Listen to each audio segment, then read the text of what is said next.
Steel City. Is everybody ready to go? It's proclaimed the greatest radio show.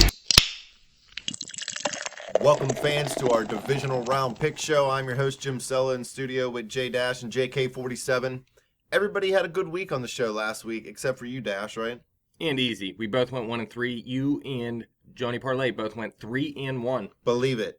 Believe in parlay. You're actually 30-22 in your last 52 picks now, man. Not bad. 44-47-1 on the season now. That's the first compliment you've given me in like the last 8 months, so I'll take it. You say that every time. I think well, it's because I only less than get 8 like months. 3 a year. Well, maybe it might be less than 8 months. It might be 6. Maybe like 3 a month. 3 I just hate on you so compliments much. a month? Yes, definitely. I don't know if I get you that just, many. I just hate on you so much that you just forget. But Johnny Parlay, he's 58-33-1 on the season now. 46-21 over his last 67 picks and 40-17 in the last 11 weeks. JK47, for the second week, you did not lose a game. All right, 2 weeks this year without a loss, 47. That's a record. Yeah, too bad you made 2 picks in the last 2 weeks. Got anything to say about that? Been busy. Dynamite busy. drop in, Monty. That broadcasting school's really paying off. All right, let's get started with these games here, though. We're going to start off, we're going to go in order again. We're going to start off with the Kansas City game at New England. New England is -5 in this game, and the over-under is 42. The duel of Tom Brady versus Alex Smith. Who can win this one? Well, I'm going to say you'd have to give the edge to Tom Brady, right? Please believe. I mean, if Tom Brady makes a Super Bowl, he's the first player to ever play in 7. Please, football gods, do Well, what's not their let record? that happen. 3-3. No, he has 4. He's 4-2. 4-2. Dang, 4 Super Bowls. That sucks. Yeah. I wanted Bradshaw in Montana, and maybe somebody else along the way, just not Brady. It's not guaranteed that Edelman comes back this week, but if he does, that would be a huge help to Tom Brady, obviously. I know KC has that great pass rush, but Tom Brady can get rid of the ball quick, and if Edelman's back, that's really going to help out that situation. And Gronkowski's going to be healthy. We'll have to see about Amendola. I think he's going to play in this game as well. And if Edelman play, he'll have all his weapons out there. So even though KC's defense has been playing great, I think New England's offense can get it done in this game. While Kansas City on the offensive side, I know they put up 30 points last week on the Texans and really blew them out. But Bobby Hoyer completely blew it in that game. And Garbage. From the very beginning of the game, there was a kick return for a touchdown, obviously, as well. Alex Smith played okay in that game. He had always 1 pick, plays 1 okay. touchdown. Yeah, Yeah.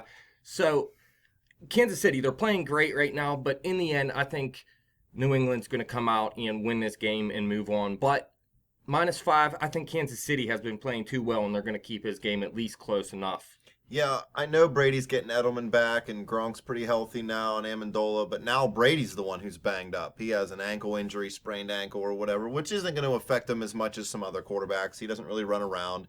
It'll affect maybe his planting when he goes to throw the football, so you might see him overthrow somebody 1 or 2 times, or maybe short arm a pass here or there. Kansas City's pass rush is just so good that I think they're going to be able to keep it close. Alex Smith, he rarely loses a game for you. He's not going to go throw 3 picks and no touchdowns. He might not throw any touchdowns, but he's probably still not going to throw any picks. Jeremy Maclin hasn't practiced, so that could be a big blow to Kansas City's offense. But I think they can do just enough to keep this game close. And I agree, Dash, with the -5 line, I think Kansas City can still cover. I think New England wins with a field goal somewhat late in the football game, maybe even, kind of as time's expiring. Yeah, you can't forget Kansas City. They got a pretty good tight end out there as well in Travis Kelce. And Albert Wilson, he can be a big play guy too if you get him the ball enough. And Spencer Ware, Charkandrick West, a pretty good 1-2 duo there in Kansas City as well. But for the Patriots, don't forget LeGarrette Blount. I think I heard you say they put him on IR. Pretty sure. But James White has been pretty good in the passing game out there for Tom Brady as well. So that's another weapon Tom Brady can use out there. I do think New England is going to move on though. JK47, you think Tom Brady and New England are going to cover this line as well? Well, it's only 5 points, so... Right. That's a couple of field goals or a touchdown. If this game was in Kansas City, I would be going with Kansas City. But, I have to go with the home team on the bye, even if it's Tom Brady, even if he's a little bit banged up. I just like him over Alex Smith whenever it comes down to it. I mean, Yeah, I hear that. the ball hawking secondary of the Chiefs will keep us. I mean, it's not going to be a blowout by any means. I mean, I can see this game going either way, but I mean, I do like that ball hawking secondary. I mean, I think they're going to give Tom Brady a little bit of trouble in the passing game. So, I mean, that's where I think someone like James White will actually have himself a nice game. We need Kansas City to win this football game. We, as in Steeler fans. Well, let's not forget, too, New England does a great job at stopping the run. So while I do like West and Ware out there, they may have a little bit of trouble on the ground, and you might need to see Alex Smith go out there and beat New England's defense. Their defense was second in sacks this year, too, behind Denver and one ahead of Pittsburgh. So they can get to the quarterback and put pressure on Alex Smith. So what we have here is a spread solo. JK47 going New England. Everyone else is going KC, including Johnny Parlay. Gotta let the fans know who he's taking. Please They'll believe. be blowing us up on Twitter if we don't. All right, let's move on to this second game here. Green Bay at Arizona. Arizona's -7, and the over-under is 49.5. The Cardinals throttled Green Bay a few weeks back. Then the Cardinals got throttled by the Seahawks, the last week of the regular season. The Cardinals are a weird team. I mean, they have blown people out and played great, but then for them to get beat so badly at home, I know the Seahawks are a good football team, and I'm not putting Green Bay in their category because the Seahawks are red hot right now, and Green Bay is just kind of simmering maybe a little bit. The Packers really stumbled, losing 6 of 10, I think, down the stretch at the end of the season. It's just, they're not the same Green Bay team they were before, but they're getting it going now. I mean, you've seen it last week against... Who was the it? Redskins. The Redskins, yeah. The Redskins at home have been pretty good all year, but Aaron Rodgers kind of found his groove later in that game. I know Devontae Adams is questionable, maybe, I think they said right now. I just seen right before we went on the air. I don't think it really matters. I think Green Bay can keep this game close. He's actually doubtful, I see here. Carson Palmer is the only quarterback left in the playoffs who does not have a playoff win. So that kind of means something whenever you're looking into this. And I know his knee got blown out once and then he just lost the other one. But I think Aaron Rodgers is a good quarterback. I think Green Bay will keep this game close. And I don't think it's going to be that hard for them to cover this line of +7 for Green Bay. It's an interesting line. I couldn't believe it was that big. I thought it'd be 4. Well, Arizona is definitely a better team than Green Bay. Oh, yeah. Obviously. And I believe they're going to win this game. I think it's a similar situation to the last game we just talked about. Kansas City is not as good as New England, but I think they'll keep it close. And I think Green Bay will be able to keep it close as well. Now, we did see Green Bay go out and pretty much blow out the Redskins last week, but the Redskins are not as good as Arizona as well. No. But we also seen in Arizona's last game, they only put up 6 points and lost 36-6, again, against a better team, the Seattle Seahawks. But, I think Arizona's going to move on, but Green Bay, this is their time. They're good in the playoffs. I think they're gonna keep this game close. And Aaron Rodgers, I mean, I think he's a better quarterback than Carson Palmer still, even though Palmer had the better season. Believe it. I think it's going to be a high-scoring game, too. Yeah, probably will. I mean, Green Bay's defense isn't that great this year. They played pretty well last week. But Arizona has a good defense. I still think Aaron Rodgers and company can go out there, even without Devontae Adams. I don't think that's necessarily that big of a loss. If it was Randall Cobb, that's a little bit bigger of a loss. But Eddie Lacy looked pretty good last week as well. Starks ran the ball well, too. Yeah, Starks had a nice touchdown run as well. Green Bay's offense is getting going a little bit. I don't really think it matters that their defense isn't that great because I think even if they had a good defense, Arizona would go out there and put up points. I think Green Bay is going to surprise some people and put up some points as well. Although last week they put up, 35 points? That was their second highest total since week 3 or something. That was kind of surprising to me. It's hard for a team to blow a team out twice, too, in one season. We've seen that with Seattle and Minnesota last week, and who Carolina and Atlanta at one point in the regular season. Yeah, Minnesota did it 2 weeks in a row. Who'd they play prior to last week? I forget who it was, but someone that blew them out earlier, and then they went and kept it close in that game as well.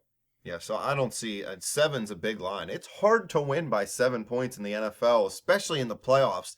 I mean, most of the teams in the playoffs are good. It's not like you're playing the worst team versus the best. What do you think, 47? Well, I think this game is going to be close, as you guys have been saying. I actually ended up going with Green Bay because I think they're going to keep this game close. Both teams are going to score some points. But, I mean, even though I do feel that Arizona will win this football game, I got to go with their offense over Green Bay's. I mean, Aaron Rodgers is obviously better than Carson Palmer. Believe it. But, No I mean, doubt. I just think Arizona's weapons will be a little bit too much for Green Bay to contain. Arizona definitely has more weapons. I think we're all in agreement here. Arizona's going to win the game, but Green Bay keeps it close enough to cover this line. And I think Johnny Parlay thinks the same way. We're going spread sweep here. Easy saying Green Bay as well. Yeah, I mean, all Green Bay has to do is punch in a garbage time touchdown and lose by 4 to make, to cover the line. It's not that hard. So far we got New England and Arizona actually going to their championship games, but Kansas City and Green Bay covering the line for most of us. Believe it. Except 47, who believes in New England. I don't even like New England. We're changing things up here, though. I think we have different opinions on this one. Seattle at Carolina. Carolina's -3, and the over-under is 44. Does anybody agree that this will be probably the game of the weekend? I mean, Yeah, I mean, it's the game Two that I want great to see teams. outside of my hometown team. they play very similar football, even though Seattle's opened up the offense a lot more since Marshawn Lynch went down and then Thomas Rawls has gone down.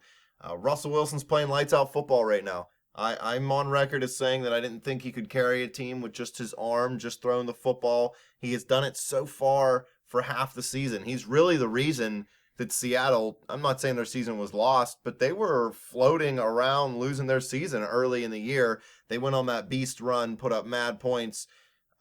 All that said, Carolina's a great football team. They were 15-1 this year, right? Yeah. They did beat Seattle this year, too. Yeah, Carolina was beast at home. They only lost that one game to Atlanta, of course, game that I was watching and betting on. But I don't know. Cam Newton, Russell Wilson, that's prime time, baby. Yeah, these two played early in the season in Seattle, and Carolina won 27-23. But let's not forget, they both have great defenses, but Carolina has just lost Tillman as well, and I think that could hurt them as well, seeing the way that Russell Wilson has played. Now, I know the Seattle Seahawks went out and scored 10 points last week, barely squeaked by Minnesota, but that game, it was -6 degrees most of the game. It went to -2 at one point. That was as warm as it got. So that's a tough game to play in, obviously, and you're not going to score a lot of points. Aren't they playing in a dome, though? Nope. The stadium's still being built. Huh. Oh, yeah. Minnesota No, they were playing plays at outside, man. TCF Bank Stadium. I don't know, the Minnesota Gophers Stadium. The last 2 years. Brutal cold. But I think Seattle's going to come out here. I actually think Seattle's going to come out and win this game. I know Carolina has pretty much been the best team from the start of the season. But like you said, they tailed off a little bit towards the end of the season, lost to Atlanta. And like I said, they lost one of their better defensive players. Cam Newton, he's a beast. I think he should win MVP, obviously. But I think Seattle's going to go out there and win this game. They've been here before. I think they're going to move on. See, I think Carolina does exactly what you need to do to beat Seattle. Obviously, they've shown it by beating them once this year. They don't throw the ball a lot. They run the ball very well. I'm pretty sure they led the league in rushing, or at least damn near the top of the league. Cam Newton can run the ball even if you're shutting down the running backs. He could throw the ball if you're shutting down the running game, which opens the running game back up. I mean, the way he's playing this year at home, I don't think it's Seattle's year. I think Carolina is actually going to advance to the Super Bowl for the NFC. So I'm sticking with the Panthers, and I'm going Carolina. See, I think Seattle's defense has just been too good. They've let up 13 points or less in 5 of the last 6 games they played, including this playoff game last week, and I think they can keep it going. I know, like you said, that Carolina runs the ball well, and a lot of that has to do with Cam Newton. So he could beat him in this game. I think that's the one thing that could beat him. But I think they'll be able to stop the running backs. You know what I mean? Seattle does a great job at stopping the actual run game. They actually do. I agree. Yeah, so I think Seattle's just going to have another game where they keep this a low-scoring game, and Russell Wilson does enough to win the game outright. But Johnny Parlay's going to go with me and say Seattle. The three of you, including Easy, are saying Carolina. I got to go with Carolina in this matchup. At home, if it was at Seattle, I'd take Seattle. Listen, I'll be rooting for Carolina. Don't get me wrong. I want to see Carolina win I'm this actually game. a Panthers fan, like outside of Pittsburgh. Like, Yeah. love the Panthers, actually. I would definitely like to see Carolina win, and I'd kind of like to see Arizona win, too. See Arizona versus Carolina in the NFC Championship. 1 and 2 seed. And of course, last but not least, the Pittsburgh Steelers game. Yep, Pittsburgh at Denver. Denver is -6.5 right now, and the over-under is 40.5. I did see on ESPN that If only Ben plays, it'll stay around 6.5. If Ben and Brown both don't play, it's projected to be Denver -10. And if they both play, it's projected to be Denver -3.5. See, I seen something similar to that, but it was a little different. I think I seen it go as low as 7, actually. I didn't see the 10. Yeah, I don't remember where ESPN, what sports book or whatever they were talking about. But without Ben and without Brown, it was projected to be 10. Well, I'll Just tell you what what, if Big Ben doesn't play in this game, I'm going to say take Denver right now. Please believe. But I'm going to say Big Ben does play. I think Antonio Brown's going to play as well. Maybe not D'Angelo Williams, but we seen last week the combination of Toussaint and Todman got it done pretty well. Buttery croissant So slip through it's the all hole. about, if Big Ben plays, I think that Pittsburgh covers this line. 6.5, that's way too big, in my opinion, for this game, especially seeing that Peyton Manning has played 1/2 since like week 5 or something. He did look better than he did earlier in the season. I will admit that. But I don't think even if Big Ben isn't 100% healthy and he doesn't have that deep ball, I think that puts him and Peyton Manning pretty much on the same page. So I think it's going to be a pretty even game. Yeah, Denver has the way better defense from what we've seen this season. But Pittsburgh's defense is no joke either, and they can shut teams down as well. Yeah, Pittsburgh might not have the flashy numbers of the lowest points allowed or the lowest yards allowed, but they got numbers that matter. They tied for the league lead in turnovers in the red zone. They were top 5 in turnovers overall. They were 3rd in sacks. They get opportunistic plays on defense. They don't rely on not giving up any yards. And now you can get burned in that situation, don't get me wrong. But the defense hasn't given up 200 yards passing in the last 2 weeks. Austin Davis with Cleveland and A.J. McCarron with Cincinnati. So they're ready to play. I mean, this is a big-time defense. They just need to make sure they make those couple key plays. And Peyton Manning's lame-ass duck arm, he's going to be throwing ducks around. It's freaking mile high up in the air, wind blowing. It's going to be cold. We don't have Ryan Clark sitting out because he has sickle cell, even though Mike Mitchell's a freaking horrible human being. I just think that the Steelers' defense match up well with Denver's defense, although they do different things. And Big Ben's bum shoulder, to me, is still better than Peyton Manning's healthy shoulder. Manning has lost it. He led the league in picks, and he only played like freaking 6 games. 9 touchdowns, 17 interceptions. Yeah, that doesn't mean he can't come back and play well, though. I mean, we've seen people have bad stretches before and come back and play better. I mean, we've seen Big Ben play bad before, obviously, and he came back and played a little bit better last week, and I think he can. I know he may not be 100% healthy, may not have that deep ball, but he looked all right. His passes were accurate on that last drive. I think he'll be at least healthy enough to move the ball down the field. Hopefully this Steelers defense can turn Peyton Manning over a little bit, though, because we haven't seen Pittsburgh make too many long drives this season. It's usually when the Steelers defense creates a big turnover that the Steelers offense goes down and scores, and I think we may need to see that out of the Steelers defense this week. Oh, yeah, the offense is banged up. The defense is going to definitely have to win this football game for us. But I think this is a close game. It could be another low-scoring game here, and I think in a low-scoring game, I mean, the over-under is 40.5, and that's a high right now. I think 6.5 points is just too high at this point. I totally agree with that. 40.5. I mean, if both teams score 20, Yeah. I mean, you've reached the over, and there's no way. It just doesn't add up. The numbers don't add up. This game could be 14-10. Possibly. 47, what do you think? Low scoring game. I think Pittsburgh covers. Do you think Pittsburgh wins? Do I think Pittsburgh wins? Absolutely. Well, I mean, if you can force Manning to turn the ball over, Yeah. okay, that's where I think they win this game. Yeah, I think so too. Both teams may have trouble running the ball. I do like Toussaint and Todman and what they did last week. We've seen all season Denver had a lot of trouble running the ball. I know Hillman had his games and Anderson had his games, but they never really got it going like they really wanted to. And there may not be much running in this game, and it may be on the 2 lame arm quarterbacks. Yeah, 2 lame arm quarterbacks to win this game. That's crazy. I'd rather have Big Ben still right now. I'm not saying maybe 5 years ago, whatever, Peyton Manning was Peyton Manning, but right now, I think Big Ben's the better quarterback. The only thing that might concern me about this game is Brock Osweiler scored, 27 points off him? Yeah, Remember they had a met? terrible In the first half versus Denver. then Yeah. they shut them down. If Peyton Manning can play at least half decent, Some of that, and I'm not excusing the Steelers or whatever, but some of it was like blown coverages. So guys were wide open. It's not like Osweiler was driving them up and down the field with pinpoint accuracy. I will say this. The last time that Pittsburgh played the Cincinnati Bengals in the regular season, they went out and beat them. And then the next week, they went out and beat the Denver Broncos. Please believe. Do it again. Bengals Broncos. Back to back. Please believe. What's easy like Denver? Yeah, Easy's going spread solo on this one with Denver. Johnny Parlay saying Pittsburgh. 47, you said Pittsburgh. I said Pittsburgh. And Jim, of course, you said Pittsburgh. Yeah, Easy's hating on the Steelers. He said they're all beat. Everybody's concussed Yeah. and broken, so he thinks they have no shot at winning this game. Yeah, he already said in the Cincinnati recap that Denver was going to pretty much blow him out. He's losing it. So our spread majorities this week are easy. Kansas City, Green Bay, Carolina, and Pittsburgh. Believe it.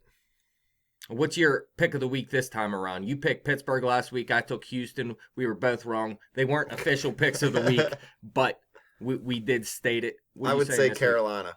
Carolina. I'm going to say Pittsburgh this time around. I think that line's just ridiculous. 47, if you had to make one of these your pick of the week, what would it be? well, I want to say Pittsburgh, but since he just Well, it doesn't Go matter. ahead. None of these are I took the official. same one as Johnny Parlay last week. These It are don't matter. unofficial picks of the week. I don't know, but I like the Steelers this week. Believe it. We come from the town with the great football team. All right, wrap it up, man. All right, fans, questions, comments, you want to pick these games against us, hit us up on Twitter at bet_the_spread. Hit me up on Twitter at betjimthewin. Check out the Facebook page at facebook.com/betthespread. Keep coming back to YouTube and clicking subscribe. We've been stuck on 243. Let's get it going. Come on, man.